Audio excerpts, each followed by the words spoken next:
Welcome to Eko Learners Support for WAEC and NECO candidates. Today we'll be looking at a very interesting topic, that is reproduction.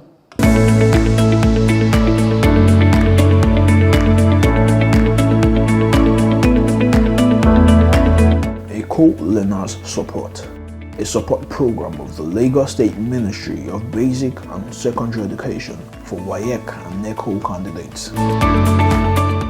By the end of today's lesson, learners should be able to define reproduction, name the types of reproduction, and differentiate between the types of reproduction.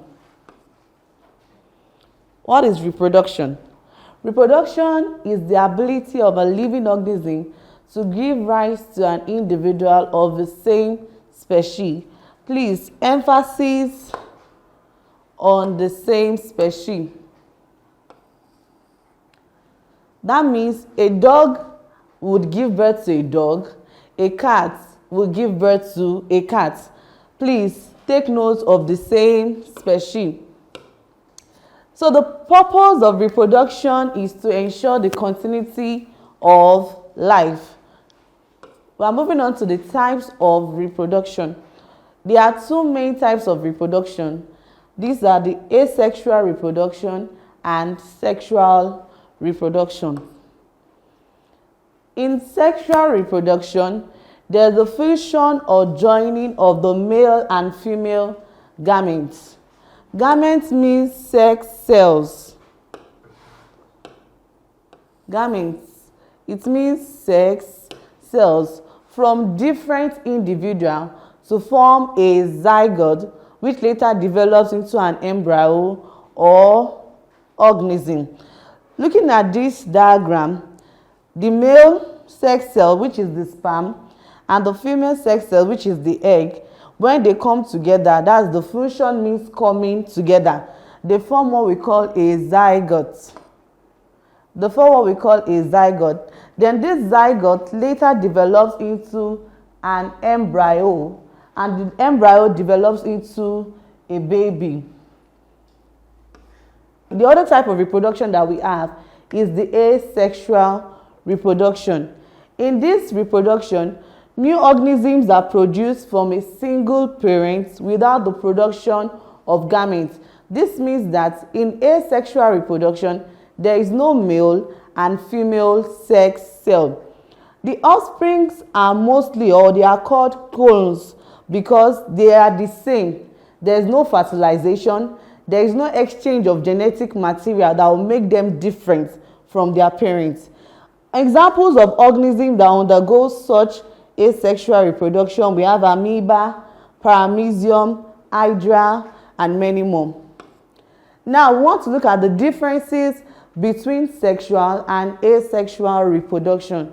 Please, learners, take note that whenever you are asked to state or to write the differences, whatever you are writing on the left-hand side must correlate with what you have on the right-hand side. Number one, I have one parent involved. If I come here to write gametes are formed, it is contradicting. So, as I have one parent involved in asexual reproduction, in sexual reproduction, two parents involved, which is correct. No gamete is formed. That means there is no sex cell. But for sexual reproduction, gametes are formed. Like I explained earlier, in asexual reproduction, there is no fertilization. Nothing is coming together. While in sexual reproduction, there is fertilization from the sperm and the egg, which are the sex cell. The offspring in asexual reproduction, they are all identical, the same. They look like their parent cell. But that of sexual reproduction they're very genetical because of there is the exchange of genetic material. Then asexual reproduction, more individuals are produced. There is no need to wait for fertilization. Unlike humans, when a woman is pregnant, she has to wait for 9 months before she can have a baby. So in this case, fewer individuals are produced because there is what we call the gestation period. Now, these are the practice questions that we have. What is reproduction? Name the types of reproduction. Differentiate between sexual and asexual reproduction. So I'll be giving you 30 seconds to answer this.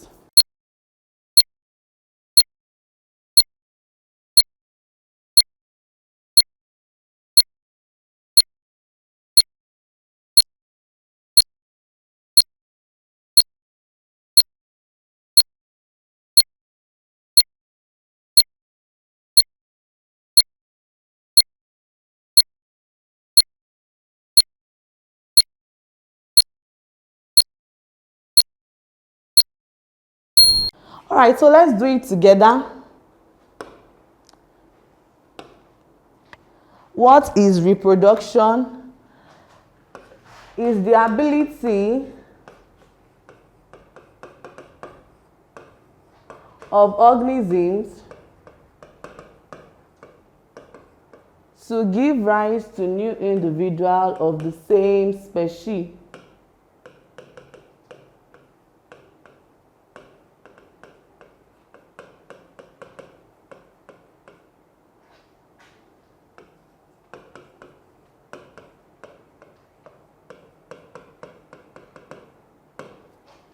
Number 2 says, name the types of reproduction. We have 2 main types of reproduction: asexual reproduction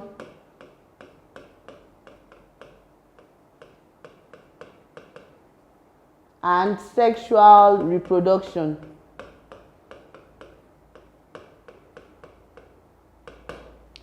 Number 3 says, differentiate between sexual and asexual. You can do it in a tabular form. You have the asexual on this side and you have the sexual on this side.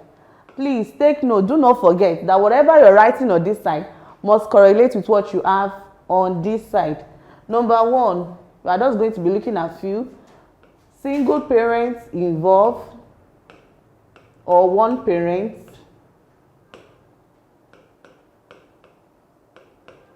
Here we have 2 parents involved.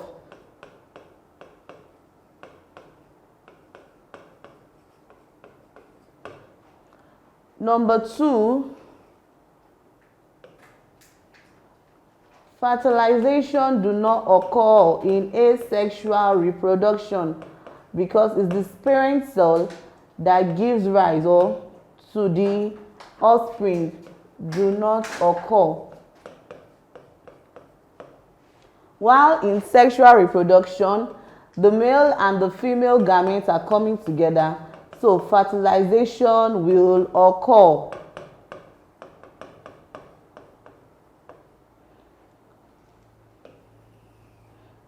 The last but not the least here, we have many individuals or offspring are produced.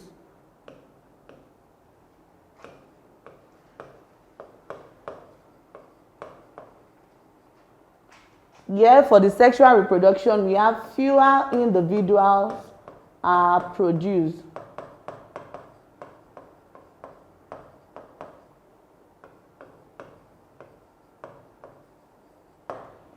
So I hope I've been able to answer this question with you. If you have any contribution, any comments, any questions, you can share it to us on our social media handles that will be showing on the screen. Till we meet next time, take care, bye. Acing your WAEC and NECO examinations has been made easy by the Lagos State Ministry of Basic and Secondary Education with the Eko Learners Support for WAEC and NECO Candidates television program. Join seasoned teachers as they take you through these core subjects: mathematics, English language, physics, chemistry, and biology, targeting the exact syllabus of WAEC and NECO. Watch Eko Learners Support for WAEC and and NECO candidates on this station. Learners can also connect with Eko Learners Support for WAEC and NECO candidates through these social media platforms to access more educational content and give their feedback. Eko Learners Support for WAEC and NECO candidates. Pass your examinations with flying colors. Good day, students. Welcome to Eko Learners Support for WAEC and NECO candidates.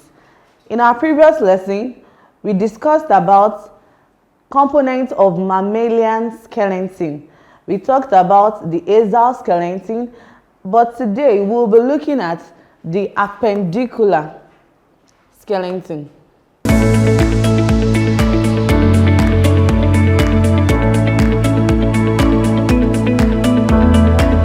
Eko Learners Support, a support program of the Lagos State Ministry of Basic and Secondary Education for WAEC and NECO candidates.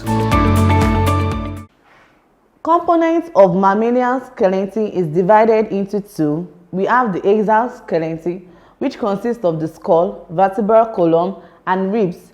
So today we'll be looking at appendicular skeleton, which consists of the girdles, that is, the pectoral and pelvic girdles, and the limbs. Firstly, we are looking at the pectoral girdle. The pectoral girdle is found around your shoulder. Can you touch your shoulder?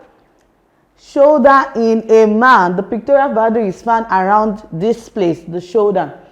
Each half of the girdle is made up of three bones, which are the scapula or the shoulder blade, the collarbone, this is the collarbone, and the coral cord.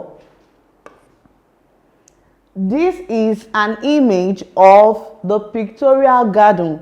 Do not forget, I told you that the pectoral girdle is found in the shoulder. And if you zoom in these pictures, you can see that this is the shoulder blade, the collarbone, and the coral cord. The pelvic girdle. The pelvic girdle is found in the waist of the man. Can you touch your waist? You can see that I'm touching my waist. It is found around the waist of a man. It also consists of two halves which are joined together. The lines of the function of the two halves is called the pus bis symphysis.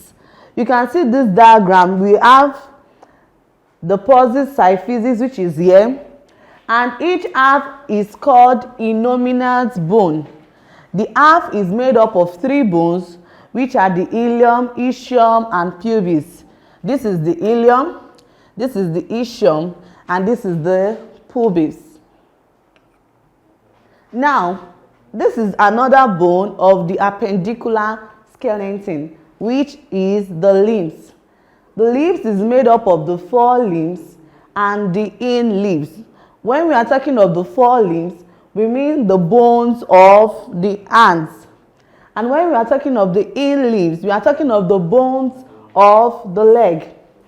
The limbs of most vertebrates, do not forget that vertebrates are animals that have backbone, are built on the same basic plan. This plan is known as the pentadactyl limbs. That is, it is made up of a long bone by a pair of two bones which lie side by side.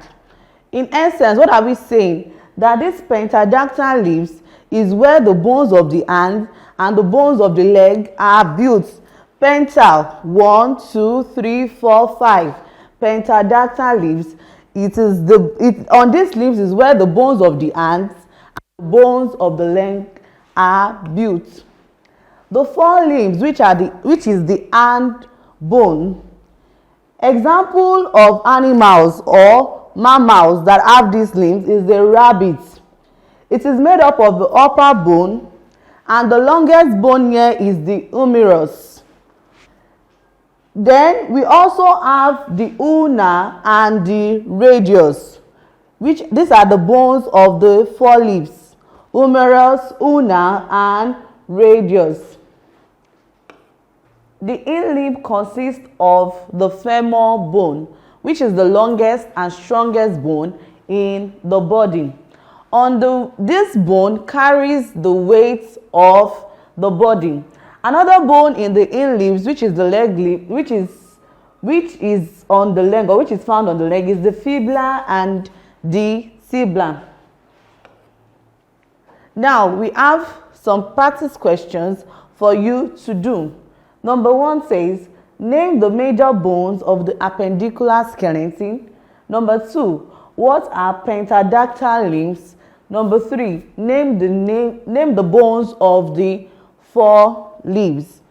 I hope you are writing. I'll give you a few seconds to answer this.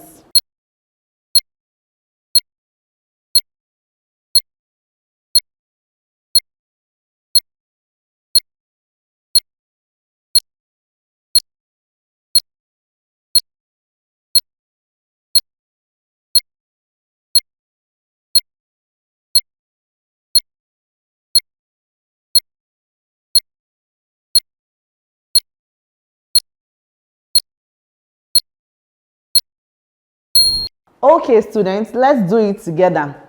Name the major bones of the appendicular skeleton. The bones of the appendicular skeleton are the pectoral and pelvic girdle, and we have the limbs.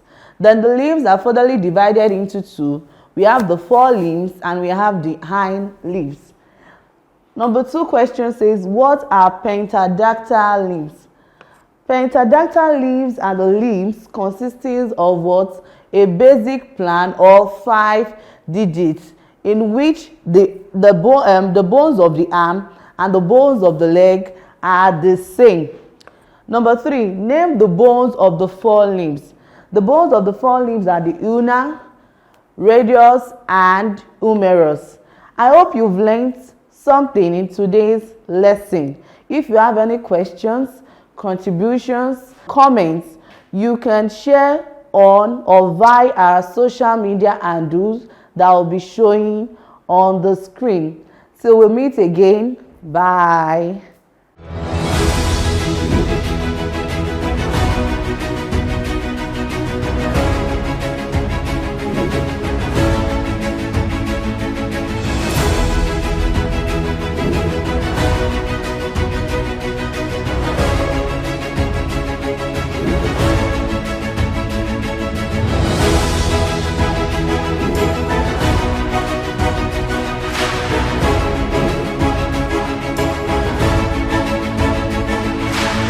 Good day, students. Welcome to Eko Learners Support for WAEC and NECO candidates. In our previous class, we learned about the components of mammalian skeleton, which is divided into two, which are axial skeleton and appendicular skeleton. Today, we'll be looking at a very important or very interesting topic known as joints.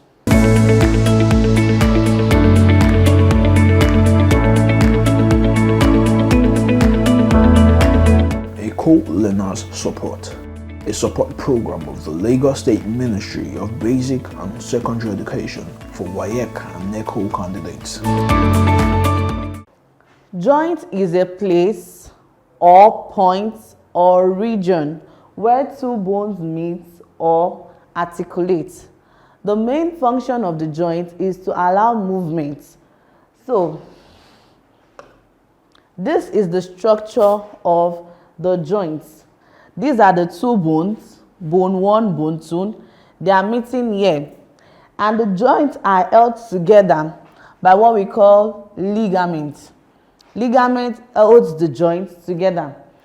You can see the synovial membrane. It produces the synovial fluid. And what is the function of the synovial fluid? It helps to lubricate the two bones to avoid friction. Then the articulate cartilage holds the two bones together. Types of joints. We have two main types of joints. We have the immovable joints and movable joints. From the word immovable, These are the joints that are firmly attached to one another in such a way that these bones are not movable. The movement of these bones are not possible. Examples of places where we have immovable joints are the skull and the pelvic girdle. The next one, we have movable joints. Movable joints are joints or regions where two or more bones meet in such a way they can move over each other, making movements possible. And most times in WAEC and NECO, you might be asked to list the types of movable joints. The types of movable joints: number 1, we have ball and socket joints. Number 2, iron joints. Number 3, gliding or sliding joints. Number 4, pivot joints. We'll be starting with the ball and socket joints. The ball and socket joint allows movement in all planes or direction up to 360 degrees. The joint is found in the shoulder and also in the hips. This joint is found in the shoulder and also in the hips. Another type is the hinge joint. The hinge joint allows movement in one plane or one direction. Do not forget, I said the ball and socket joint allows movement in all directions. The hinge joint now allows movement in one direction. Example of the hinge joint can be found in our elbow, and our knee. The knee joint is found between the femur and the tibia or fibia. Don't forget that the femur is the longest and strongest bone of the body. This is an example of an hinge joint. Gliding and sliding or sliding joints. It allows the sliding of bones over one another. It allows the sliding of bones over one another. Examples of these joints are found on the wrists and on the ankle. They're found at the wrist and on the ankle. This is an example of gliding or sliding joints. Now we have the pivot joint, which allows the nodding or the rotation of one part of the body on another. It allows the nodding or the rotation of one part of the body on another. It can be found between the atlas and the axis vertebrae. Don't forget that the atlas and axis vertebrae are found inside the cervical vertebrae, which are found between the neck region. And these are the diagrams of the pivot joints. So here are the practice questions. I'll give you 30 seconds to answer it.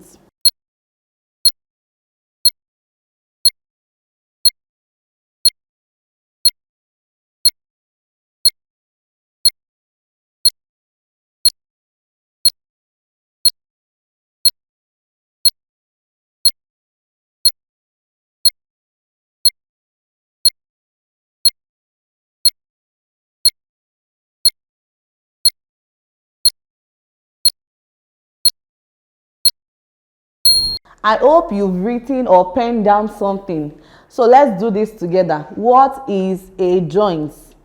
You can write a joint is a point, or you can write a joint is a place, or you can write a joint is a region where two or more bones meet or articulate.